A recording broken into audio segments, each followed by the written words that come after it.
Hello everybody, this is Howard the Teaserking, doing round 2 of college football for week 9. I had posted one earlier with Wisconsin, and then I look and I made a whole speech about Army's quarterback not playing, and I look and Wisconsin's quarterback is questionable, so I don't want to give a pick that with Wisconsin that I don't know if the quarterback's playing, so I'm going to go to a different game just for everybody. Let me recap. Last week was a huge week in college and the pro. The last 2 weeks have been huge, hitting just a ton of games. The only game I lost last week was Army because the quarterback a half hour before game time says he can't go. And Michigan State in 13, and I think I hit 8 of the 10. I had a 20-team teaser, of which I had 2 losers. I had North Carolina State and the Jets, and a bunch of W's, as you can see. This is a 20-team teaser, as you can see. Maybe you can't see there. 20 leg parlay. I go 18-2. I do hit a 9-team teaser last week, mostly pros with a few college thrown in there. Been red hot. Really, the systems are really working perfectly now. I do all 3 of my trend analysis, home dog, home favorite, road dog, play against in a teaser. I get asked a lot about why do you play a teaser versus straight. And I give the example of the Rams 2 weeks ago. I had it locked against Denver. I had Pitt locked against Cincinnati with the Rams locked against Denver. The Rams 7.5. I cut it to 1.5. That's what made it a lock. 7.5 is not a lock. 1.5. The Rams is a lock. And they go up 23-10, and they end up winning 23-20 on a last-second touchdown. Meaningless for everybody but the people who took the 7.5, but the teaser player gets the W. And the teaser turns a lot of losers into winners. That's 6 points. Getting it from 8-2, getting it under the field goal, getting it from 2-8. Last week I had New Orleans at 2 up to 8. Those are critical. That turns a 50-50 into a 95-5, especially when you got good dogs. Like last week, New Orleans and Dallas and Buffalo and college. That Army down to 2. If they have the quarterback a half hour before the game doesn't, fish out and he actually plays, that's an easy win. They would have blown out Miami of Ohio. They had them blown out anyway, but with that said, so that's why I play the teasers. There's money to be made, hand over fist. Case in point, if the teasers were such a bad bet, why does Vegas charge $1.20 on a pro teaser? I mean, I'm betting 100 to win 83. I'm getting 12-10 odds on a pro teaser, so give me a break. If they were such sucker bets, they'd be even money. They'd want you to bet them. As you can see, they don't want you to bet them.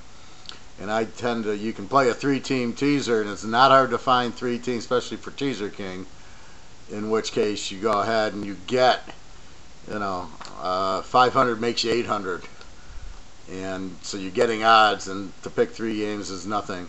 This week I got 6 locks going, 3 in college, 3 in the pros. Very strong locks.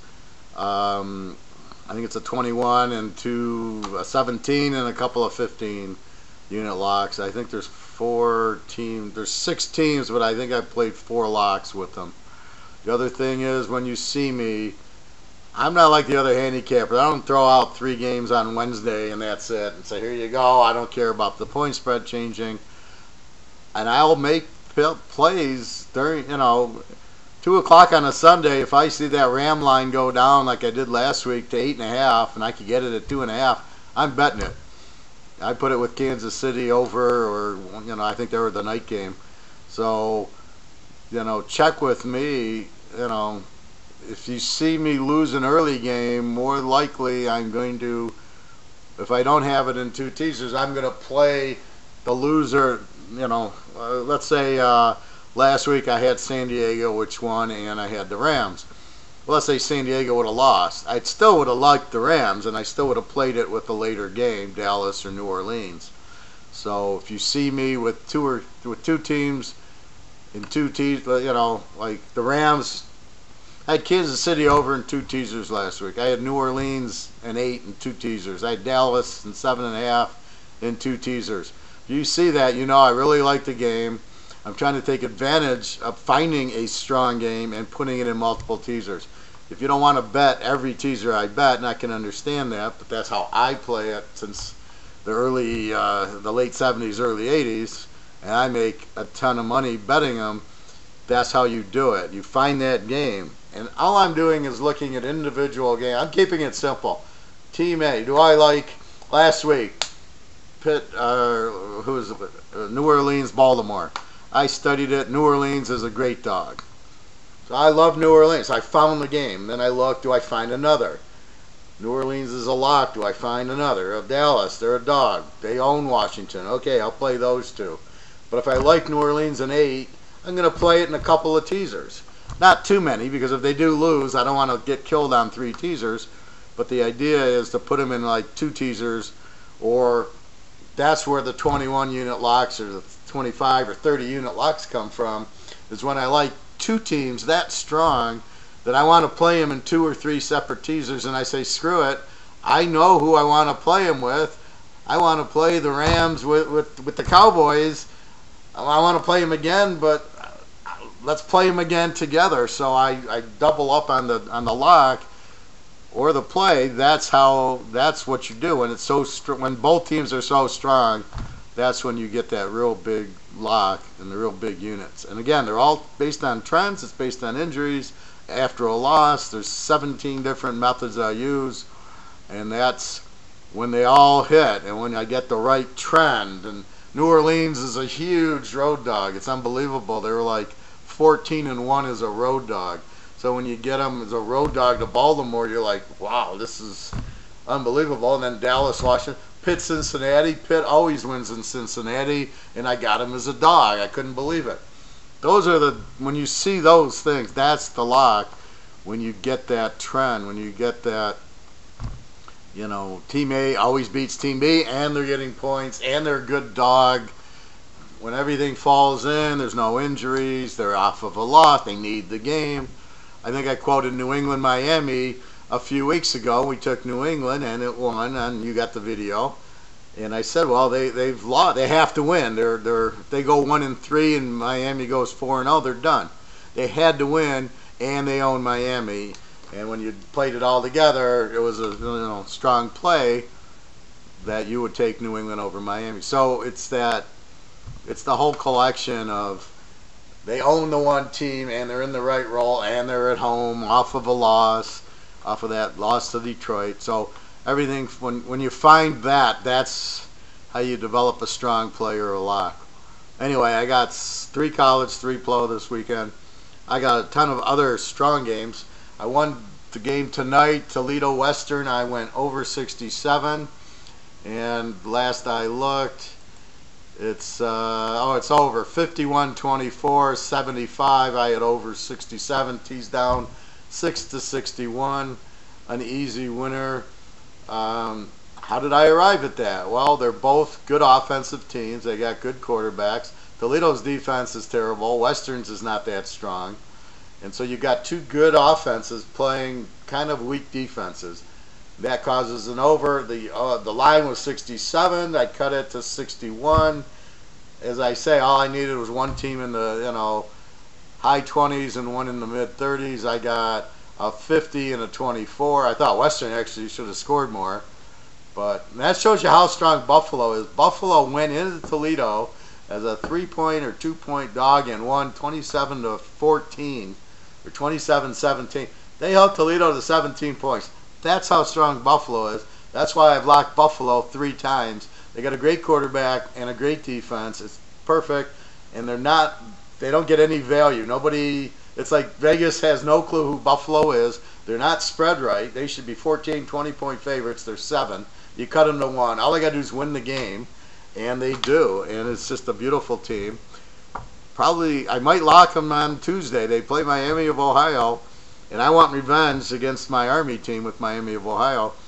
So we'll see what the line is. If it opens at 7, I'll put it on this week and next week, kind of, because my week rolls over Tuesday. When you buy me, you get the whole week, but with football, it's, now there's some Tuesday games. It's mostly Thursday, some Friday, Saturday, Sunday, Monday night. So you're getting the whole week. I'm not one of these guys that, you pay $35, but you're getting one game or 2 games. And they get you, and they're not smart enough to even put out 7 or 8 games like I am.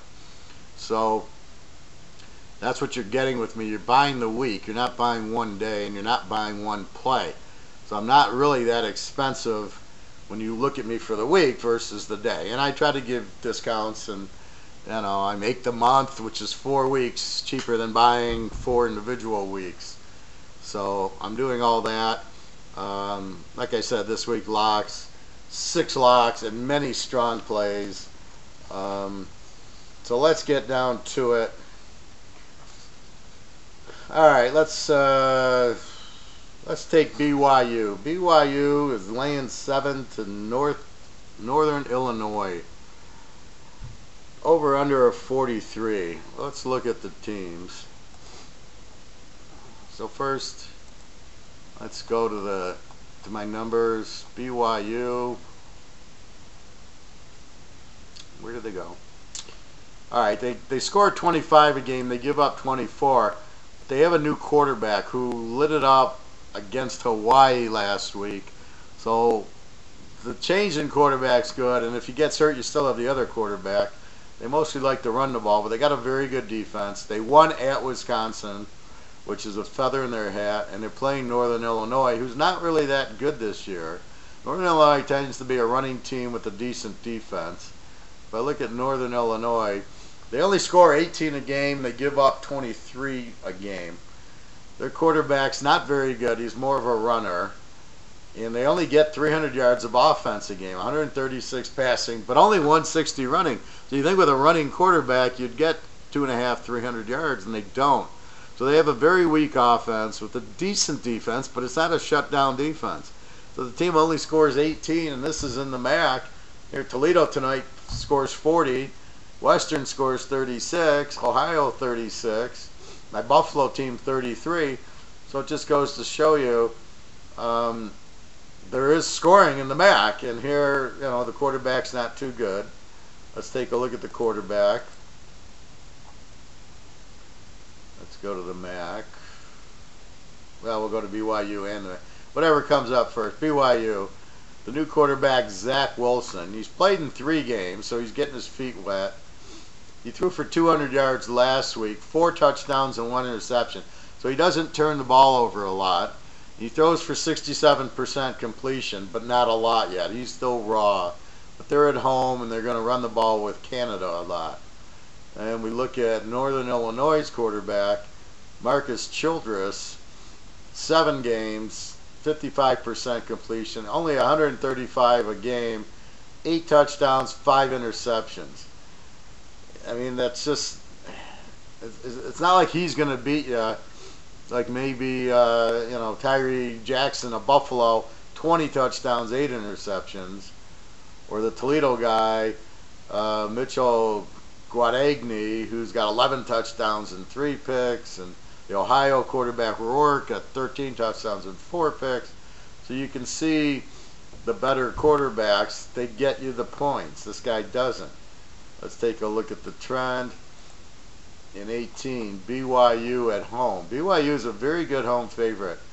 They're 2-0 this year, but they've only been there twice. Northern Illinois this year as a road dog. Where do they go? I'm in the end. They're there. They're 1-2 as a road dog, 2-1 against, 6-1 against this year. So in the 7 games that there's been a line, and I don't count when they play, Southfield High School, they're 6-1 against.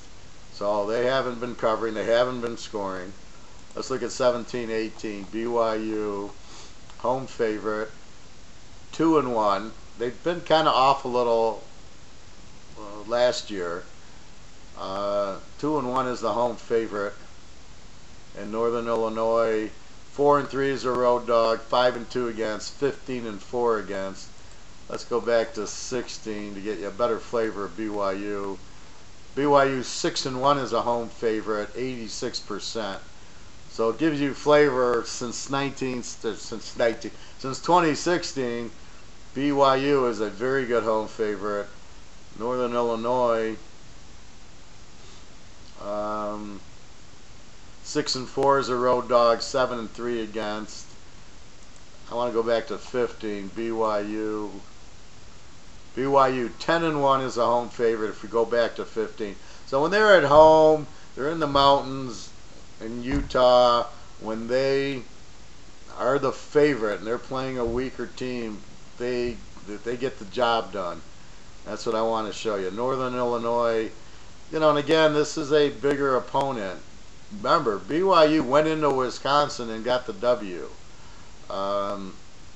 They're a little step up from a MAC team, and I'm always leery to take the Sun Belt and the MAC teams against like the Big Ten and the SEC and the Pac-10 teams. It's just, I like to play them in conference. If Northern Illinois is playing Bowling Green, it's one thing. Now you're asking them to go to BYU in the mountains and pull an upset, and they're 9-6 as a road dog. They're just not that good. They don't have the quarterback. They don't have the offense to do it, and their defense isn't really shut down. And again, I like BYU in this role.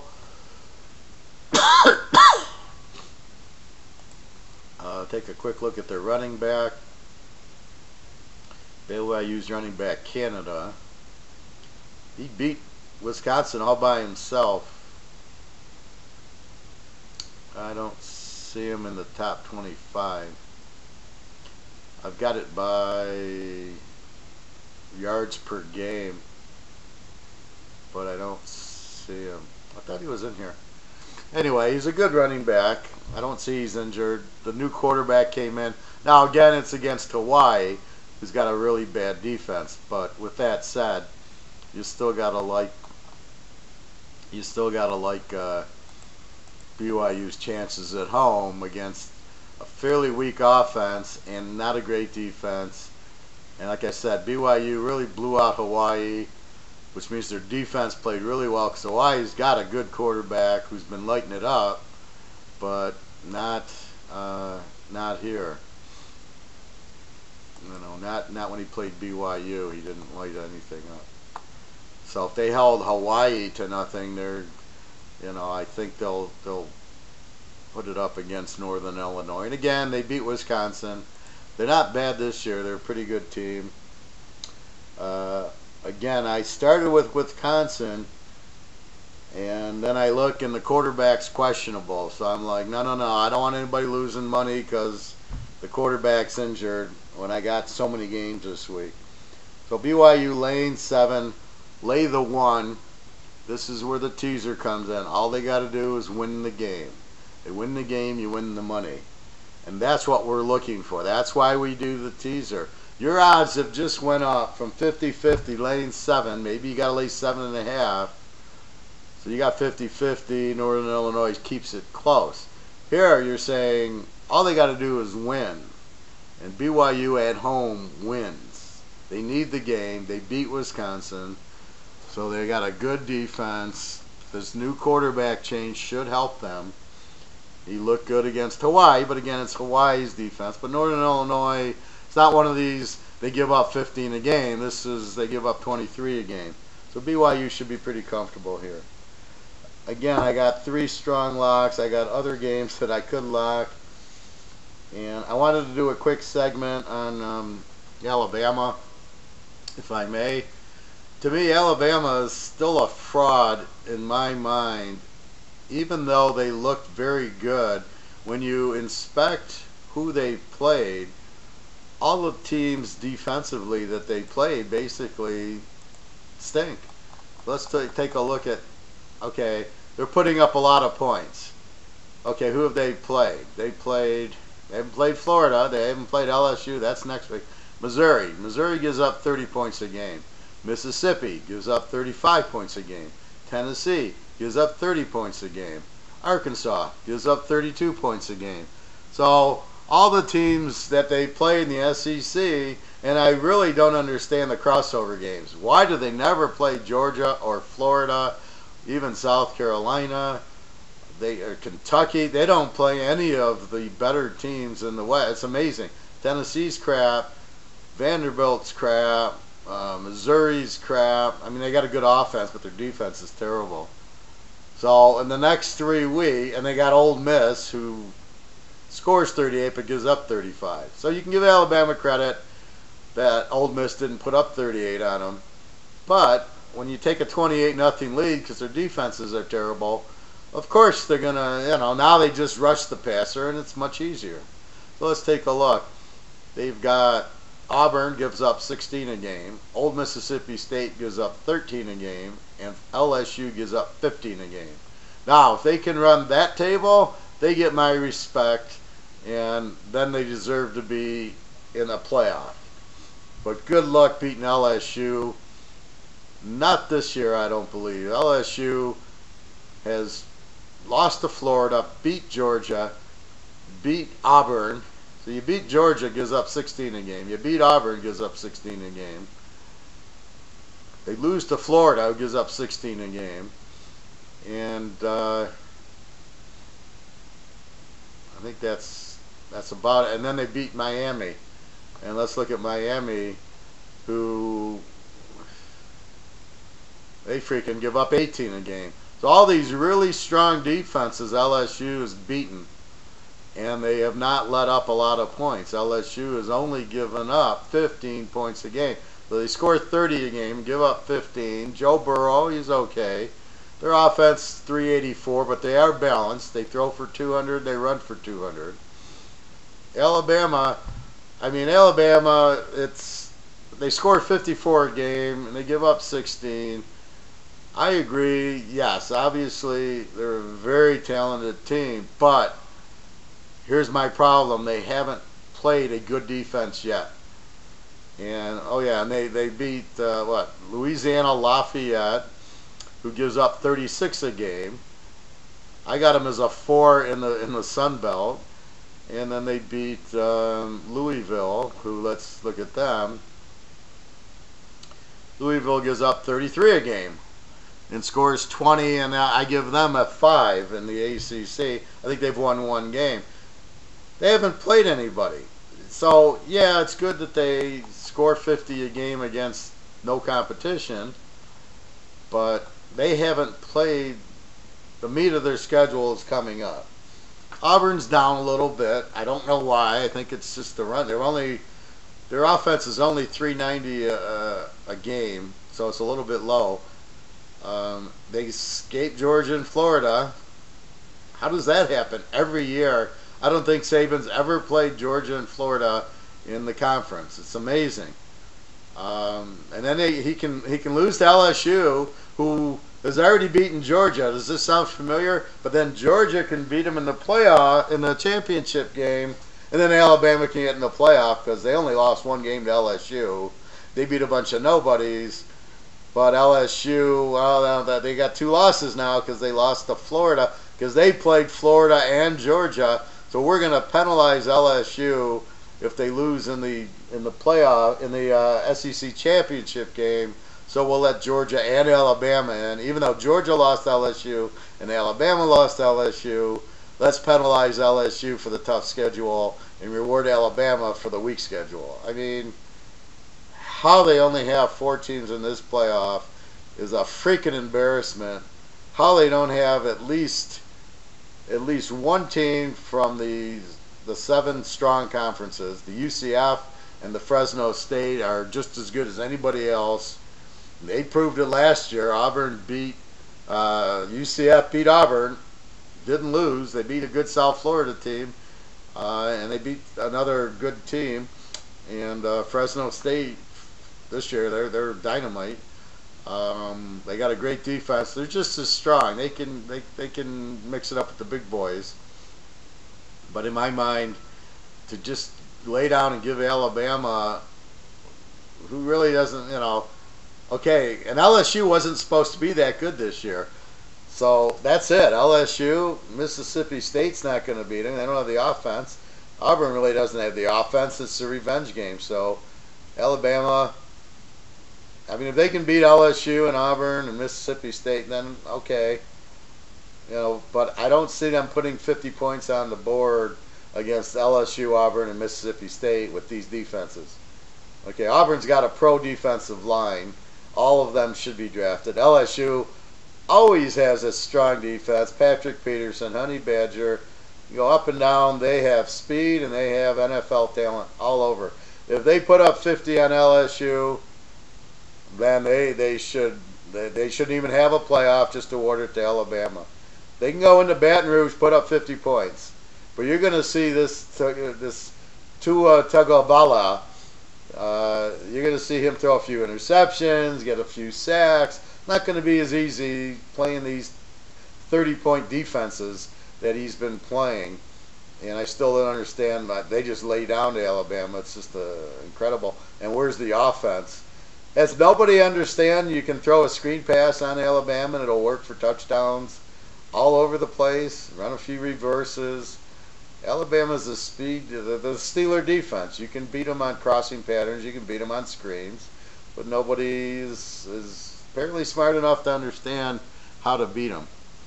Ohio State understood. They mixed it up. And you got to be able to run on it. But anyway, that's my point. So Alabama to me is a fraud until they play somebody. And I get that they are a good team. I'm not saying they're not, but they're not that good because they haven't played anybody. And, look at Ohio State. Oh, they're great.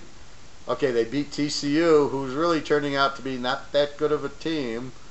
And then they go to Purdue, and Purdue kills them. And that's probably the first team Ohio State's actually played.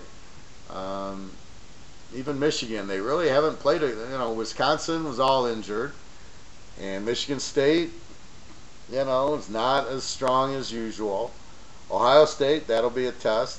That'll be a lock if we can get Michigan in point. We can get 7 in Michigan against Ohio State.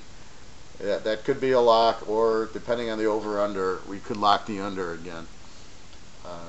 But anyway, so that's coming up. So anyway, so take BYU minus the 1 against Northern Illinois. It's a must-win for BYU. They've beaten Wisconsin. They're not a bad team. They've got a good defense. They know how to win. They just have had a bad quarterback.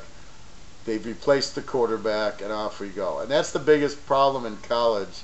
All of a sudden, they switch quarterbacks. You're betting against this guy who's terrible, and all of a sudden, they bring in the new guy. And you're caught, huh? And you don't know they're bringing in the new guy. Or last week with Army when I'm betting on the quarterback. Nobody tells me he's injured, and then he doesn't play. And I've locked Army, and I bet big money on Army, laying the 2, thinking, oh, okay, it's my lock. This is, Army's going to kill them. They took Oklahoma in overtime, and so anyway, that's what happens. So anyway, take BYU, lay the 1. Again, www.teaserking.com. 6 locks this week, plus many huge games. This will be the biggest week so far of the year.